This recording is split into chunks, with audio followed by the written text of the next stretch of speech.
আসসালামু আলাইকুম এভরিওয়ান। আজকের ক্লাসে আমরা এসএসসি ফিজিক্স চ্যাপ্টার 2 এর যশোর বোর্ড 2025 এর একটি সিকিউ সলভ করব। তো দেখো, বলা হয়েছে উদ্দীপকে দ্বিতীয় গাড়ির 5 সেকেন্ড পর পর বেগ দেখানো আছে। 0 সময় যখন 0 তখন বেগ হচ্ছে 0, সময় যখন 5 তখন বেগ হচ্ছে 2। তো এভাবে 10 second, 15 second, 20 second, 25 second, 30 second, 35, 40। তো গাড়িটার কি দেওয়া আছে? বেগ বনাম সময় দেওয়া আছে। তো বেগ এখানে সময় দেওয়া আছে সেকেন্ড এককে এবং বেগ দেওয়া আছে মিটার পার সেকেন্ড এককে। আচ্ছা, তো আমাদের কাছে কোয়েশ্চেন করেছে যে দ্বিতীয় গাড়ি কর্তৃক মোট অতিক্রান্ত দূরত্ব বের করো। আচ্ছা, তাহলে খেয়াল করবা প্রথম 0 থেকে 15 সেকেন্ড, হ্যাঁ, প্রথম 0 থেকে 15 সেকেন্ড, প্রথম 0 থেকে 15 সেকেন্ড গাড়িটা কিভাবে গেছে?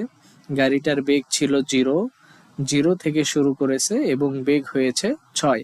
অর্থাৎ প্রথম 0 থেকে 0 সেকেন্ড থেকে 15 সেকেন্ড গাড়িটার বেগ বৃদ্ধি পেয়েছে, তাই না? গাড়িটির বেগ বৃদ্ধি পেয়েছে। আচ্ছা, গাড়িটির বেগ বৃদ্ধি পেয়েছে। তাহলে এইখানে যদি এই অংশটুকু যদি আমরা খেয়াল করি, তাহলে এই অংশে গাড়িটা ত্বরণে দূরত্ব অতিক্রম করেছে, তাই না? তাহলে খেয়াল করলে দেখবে, যেহেতু গাড়িটির বেগ বৃদ্ধি পেয়েছে, গাড়িটার আদি বেগ কত ছিল? এখানে গাড়িটার আদি বেগ ছিল u=0 metre per second. 15 second পরে গাড়িটার বেগ হয়েছে কত? 6 মিটার পার সেকেন্ড। ওকে, সময় টি এর ভ্যালু কত? আমি যদি এটা t1 কল্পনা করি, কারণ দেখো প্রথম 15 সেকেন্ড গাড়িটার বেগ বৃদ্ধি পেয়েছে, এরপরে 20 থেকে 30 সেকেন্ড, 20 থেকে 25 সেকেন্ড গাড়িটার বেগের মানের কোনো চেঞ্জ আসে নাই। অর্থাৎ 15 থেকে 25 সেকেন্ড পর্যন্ত গাড়িটির বেগের কোনো চেঞ্জ আসে নাই। তাহলে এখানে এক ধরনের দূরত্ব অতিক্রম করেছে। আবার 25 থেকে যদি 40-এর কথা চিন্তা করি, এখানে ক্রমাগত গাড়িটার বেগ হ্রাস পেয়েছে, তাই না? অর্থাৎ এখানে আমরা এক ধরনের দূরত্ব পাবো। তো এই জন্য আমি প্রথম 15 সেকেন্ড পর্যন্ত যেহেতু গাড়িটার বেগ বৃদ্ধি পেয়েছে, তাহলে এখানে আমি t1 = 15 সেকেন্ড লিখছি। তাহলে অতিক্রান্ত দূরত্ব s1 = হোয়াট? ওকে, তাহলে এখানে খেয়াল করো, s এর ভ্যালু আছে, সরি, এস জানতে হবে, ইউ আছে, বি আছে, টি আছে। তাহলে কি আমরা ফর্মুলা লিখতে পারি না? S = B plus U divided by 2 into T, 2 into টি1।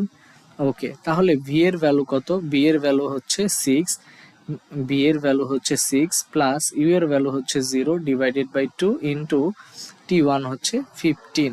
তো এটা যদি আমরা ক্যালকুলেট করি, 6/2 আসবে হচ্ছে 3, 3 5 15, 3 5 15, সরি 6/2 এখানে আসবে 3 ইন্টু 15, তাহলে আসে 3 15 45 মিটার। অর্থাৎ গাড়িটি প্রথম 15 সেকেন্ডের অতিক্রান্ত দূরত্ব হবে 45 মিটার।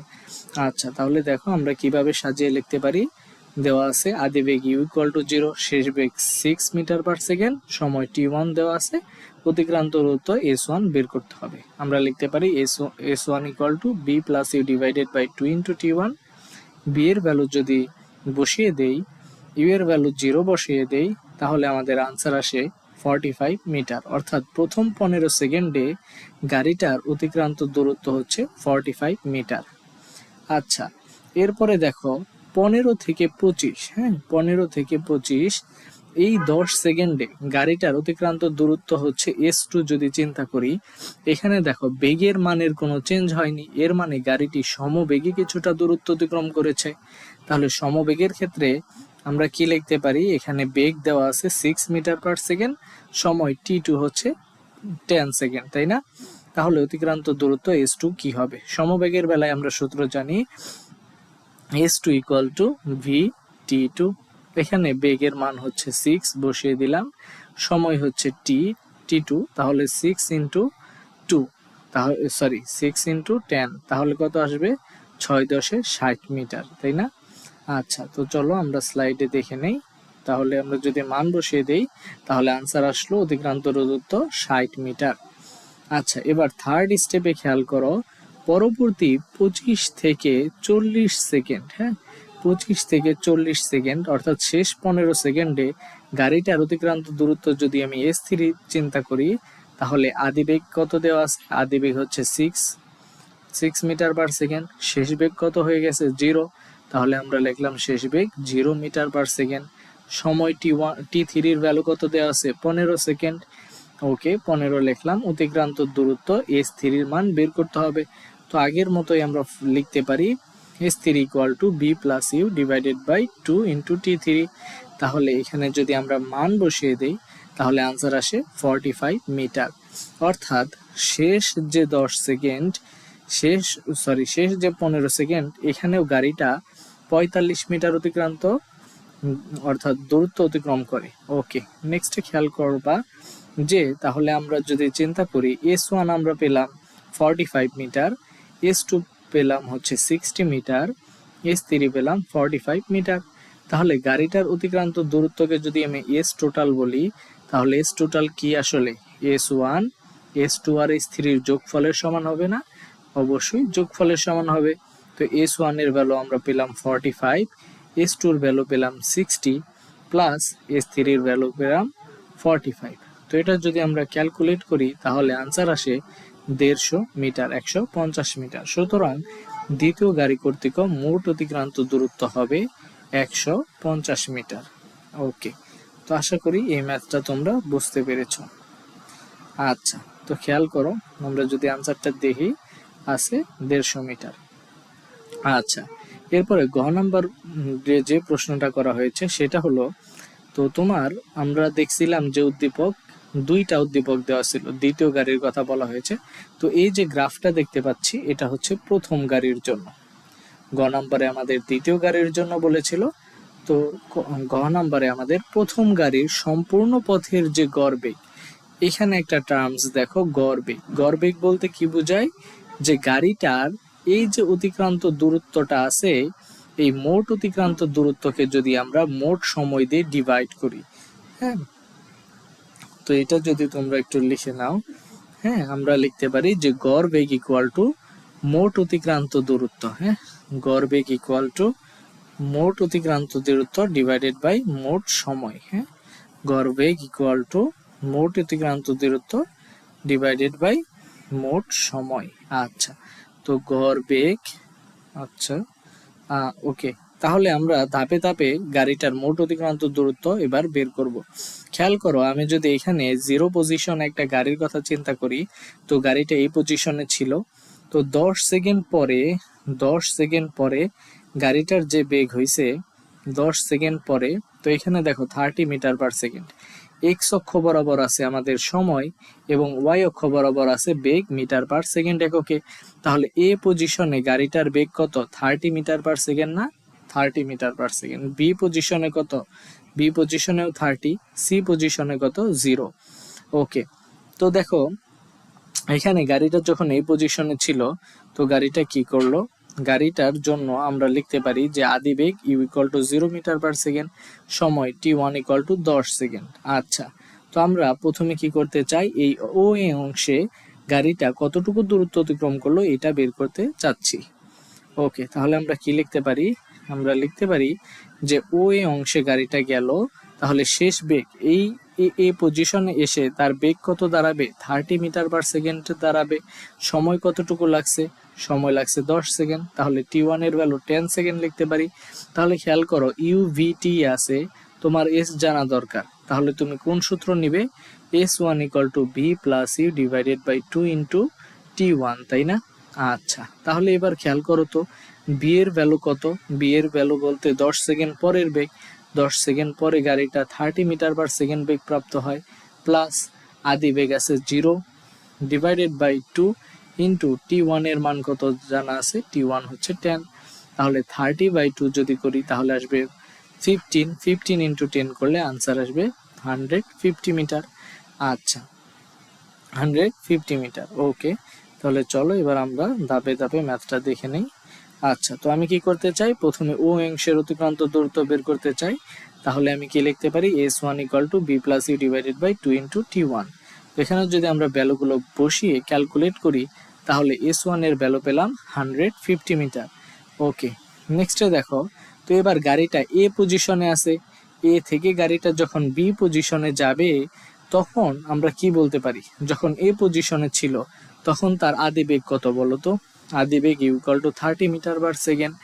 আচ্ছা, যখন বি পজিশনে যাবে তখনও বেগ কত? 30 মিটার পার সেকেন্ড, তাই না? তাহলে বেগের মানের কোনো কি চেঞ্জ আসছে? না, বেগের মানের কোনো অংশের চেঞ্জ আসেনি। তাহলে এ বি অংশে গাড়িটা কিভাবে গেছে? এ বি অংশে গাড়িটি সমবেগে যায়। তাহলে সমবেগের জন্য আমরা লিখতে পারি না যে S two equal to VT two, যেখানে বি কি বেগ বোঝাচ্ছে, বেগ হচ্ছে 30 এবং সময় কত লাগে খেয়াল করো, এখানে আছে 20, এখানে আছে 10 সেকেন্ড থেকে শুরু করে 20 সেকেন্ড পর্যন্ত টাইম লাগছে, এর মানে সময় কত লাগছে? 10 সেকেন্ড। তাহলে সমবেগে গাড়িটা 300 মিটার পথ অতিক্রম করে। আচ্ছা, তাহলে খেয়াল করো, তাহলে আমরা লিখতে পারি এ বি অংশের অতিক্রান্ত দূরত্ব S two equal to VT two, তাই না? তা যদি মান বসিয়ে দেই তাহলে এস টুর ভ্যালু আসে 300 মিটার। ওকে, এরপরে আসো, এবার গাড়িটা বি পজিশনে আছে, তাই না? তো আমি যখন গাড়িটা বি পজিশনে আছে তখন তার আদি বেগ কত? 30 মিটার পার সেকেন্ড। তো যখন সে সি পজিশনে চলে আসবে তখন তার বেগটা আবার কার সমান হয়ে যাবে? 0 হয়ে যাবে, তাই না? তাহলে গাড়িটার শেষ বেগ দাঁড়াচ্ছে 0 মিটার পার সেকেন্ড। সময় t3 এর মান যদি বের করি, দেখো বি পজিশনে যখন ছিল তখন সময় ছিল 20 সেকেন্ড, সি পজিশনে 30, তাহলে 30 মাইনাস 20 যদি করি তাহলে আসে 10 সেকেন্ড, তাই না? তাহলে অতিক্রান্ত দূরত্ব এস থ্রির জন্য আমরা কি লিখতে পারি? S three equal to B plus U divided by 2 into T. আচ্ছা, তাহলে এটা কি t3, তাই তো? আচ্ছা, বি এর ভ্যালু কত আছে? 0 প্লাস ইউ এর ভ্যালু কত আছে? 30 ডিভাইডেড বাই 2 ইন্টু t3-এর মান কত আছে? t3 হচ্ছে 10। ওকে, তাহলে এটা আসে 150 মিটার। আচ্ছা, তাহলে খেয়াল করলে দেখবে যে বিসি অংশের ক্ষেত্রে আমরা যদি অতিক্রান্ত দূরত্ব বের করি তাহলে এটা আসে 150 মিটার। হ্যাঁ, ওকে, হ্যাঁ সরি, বিসি অংশের ক্ষেত্রে এটা আসে 150 মিটার। আচ্ছা, তাহলে এবার যদি আমরা খেয়াল করি, S1 পেলাম 150 মিটার, S2 300 মিটার, S3 হচ্ছে 150 মিটার, তাই না? তাহলে মোট অতিক্রান্ত দূরত্ব এস টোটালের ভ্যালু কত আসবে? এস টোটাল যদি ক্যালকুলেট করি তাহলে এটা আসছে 600 মিটার। অর্থাৎ গাড়িটার সম্পূর্ণ 600 মিটার পথ অতিক্রম করে। তো গড় বেগের সূত্র আমরা কি জানছিলাম বলতো? গড় বেগ ইকুয়াল টু আমরা জানি যে গাড়ি কর্তৃক অতিক্রান্ত মোট অতিক্রান্ত দূরত্ব। হ্যাঁ, গড়বেগ সমান আমরা জানি মোট অতিক্রান্ত দূরত্ব ডিভাইডেড বাই মোট সময়। মোট অতিক্রান্ত দূরত্ব ডিভাইডেড বাই মোট সময়। তাহলে গাড়িটা মোট কতটুকু দূরত্ব অতিক্রম করছে? 600 মিটার। তার সময় কত সেকেন্ড লাগছে বলতো? আমরা যদি দেখি উদ্দীপকটা তাহলে আমরা বুঝতে পারবো যে হ্যাঁ, সময় দেখো, সময় কত ছিল? 30 সেকেন্ড ছিল টোটাল, তাই না? তাহলে আমি যদি 30 দিয়ে ভাগ দিই, হ্যাঁ, আমরা যদি এখানে কি করি, 30 দিয়ে ভাগ দিই, 30 দিয়ে ভাগ দিই, তাহলে এখানে কি দাঁড়াচ্ছে? 3 বিশে 60, অর্থাৎ 20 মিটার পার সেকেন্ড। তাহলে আমরা পেলাম গাড়িটার গড় বেগ আসে 20 মিটার পার সেকেন্ড। তো আমাদের কি প্রশ্ন করেছিল? হ্যাঁ, আমরা যদি কোয়েশ্চেনটা লক্ষ্য করি, আমাদের কি বলা হয়েছিল কোয়েশ্চেনে বলা হয়েছিল, সরি, কোয়েশ্চেনে আমাদের কি বলা হয়েছিল এটা যদি আমরা খেয়াল করি, দেখো বলছে প্রথম গাড়ির সম্পূর্ণ পথের গড়বেগ। তাহলে আমরা সম্পূর্ণ পথের গড়বেগ কত পেয়েছি? 20 মিটার পার সেকেন্ড, তাই না? বলছে সর্বোচ্চ বেগের সমান হবে কিনা। সর্বোচ্চ বেগ কত ছিল দেখো তো? 30। তাহলে গড়বেগ পেলাম 20 মিটার পার সেকেন্ড, বলছে সর্বোচ্চ বেগ, তো সর্বোচ্চ বেগ দেখতে পাচ্ছি গ্রাফ থেকে 30 মিটার পার সেকেন্ড। তাহলে বস্তুটির গাড়িটার সম্পূর্ণ পথের গড় বেগ কি সর্বোচ্চ বেগের সমান হতে পেরেছে? পারেনি। তাহলে আমরা কি লিখবো?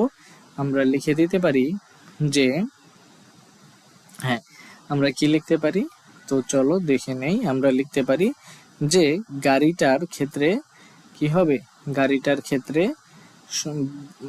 বস্তুটার বা গাড়িটার যে গড় বেগটা আছে এটা সর্বোচ্চ বেগের সমান হবে না, তাই না? একটা আছে 20 মিটার পার সেকেন্ড আর একটা আছে কত? 30 মিটার পার সেকেন্ড। তাহলে আমরা লিখতে পারি উদ্দীপক হতে পাই গাড়িটার সর্বোচ্চ বেগ 30 মিটার পার সেকেন্ড, কিন্তু আমরা পেয়েছি গড় বেগ 20 মিটার পার সেকেন্ড। সুতরাং সম্পূর্ণ পথের গড় বেগ সর্বোচ্চ বেগের সমান হবে না। তো তো আজকে এ পর্যন্তই। তোমাদের যদি এই ক্লাসটি ভালো লেগে থাকে তাহলে অবশ্যই স্টাডি টিউব চ্যানেলটি সাবস্ক্রাইব করবে এবং বন্ধুদের সাথে এই ভিডিওগুলো শেয়ার করবে। ততক্ষণ পর্যন্ত সবাই ভালো থাকবে, সুস্থ থাকবে। আল্লাহ হাফেজ।